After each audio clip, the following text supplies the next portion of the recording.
आप देख रहे हैं डर की जानकारी। तो दोस्तों चलिए वीडियो शुरू करते हैं। तो वीडियो शुरू होता है अब। ये घटना बड़ौदा शहर की है। एक बार की बात है, तब हम लोग 12वीं कक्षा में पढ़ते थे। मेरा नाम ममता और मेरी खास सहेलियां भी थी, जिनका नाम रीता और सुनीता था। दोनों एक दूसरे के साथ हमेशा खुश रहती। एक दिन की बात है, जब रीता की शादी तय हो गई, सभी सहेलियों को बोला कि तुम सब मेरी शादी में जरूर आना। हमें आज भी याद है कि रीता की हल्दी मेहंदी हो गई थी और सोमवार को उसकी बारात आने वाली थी।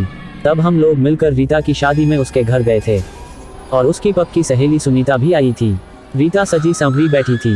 उसको तो बारात आने का ही इंतजार था, और होता भी क्यों नहीं भाई, उसका तो राजकुमार घोड़े पर चढ़कर आने वाला था और खुशी का माहौल था। हम लोग भी नाच गा रहे थे और रीता के साथ हंसी मजाक भी कर रहे थे।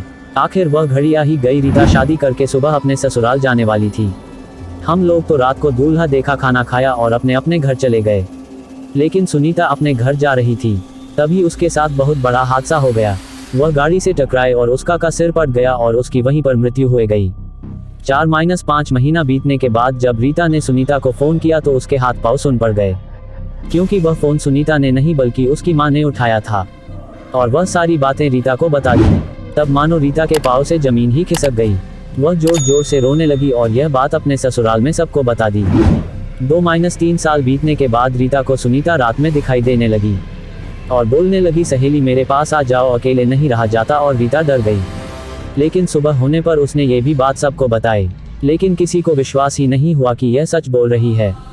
धीरे धीरे दिन बीतने लगा और रीता मानो पागल सी हो रही थी। उसको कुछ पता नहीं चलता कि वह क्या कर रही है या फिर क्या करने जा रही है। ससुराल वालों ने परेशान होकर रीता को उसके घर भेजने का मन बना लिया और अपने बेटे को बुलाकर बोला कि बेटा उसे उसके मायके छोड़ आओ। रीता अपने घर चली गई, लेकिन रीता वही अपने मायके में भी करना चालू कर दिया। उसकी यह हरकतें देखकर उसके पिता ने सोचा कि उसे किसी पंडित को दिखा देते हैं और देखते हैं कि पंडित क्या बोलते हैं। तो उसके पिता सोच ही रहे थे। दूसरे दिन दोपहर हो गई, रीता ने फिर भी अपना दरवाजा नहीं खोला। उसके पिता बाहर से आवाज मारने लग गए, दरवाजा खोलो बेटी, मैं तुम्हारा इलाज जरूर करूंगा और तुम ठीक हो जाओगी। लेकिन अंदर से दरवाजा नहीं खुल रहा था।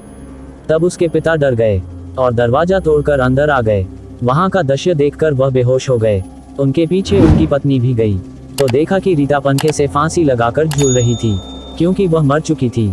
तब उसकी माँ समझ गई कि मेरी बेटी सच बोल रही थी। आज उसकी सहेली सुनीता उसे बुला ही लिया। आखिर सुनीता मेरी बेटी को लेकर चली ही गई। तो दोस्तों ये कहानी यही समाप्त होती है। दोस्तों अगर वीडियो अच्छा लगा हो तो वीडियो को लाइक करें और चैनल को सब्सक्राइब करें, क्योंकि ऐसे ही वीडियो हम लाते रहते हैं। तो मिलते हैं कल एक नई स्टोरी के साथ। तब तक के लिए हमारे चैनल को सब्सक्राइब करें। धन्यवाद।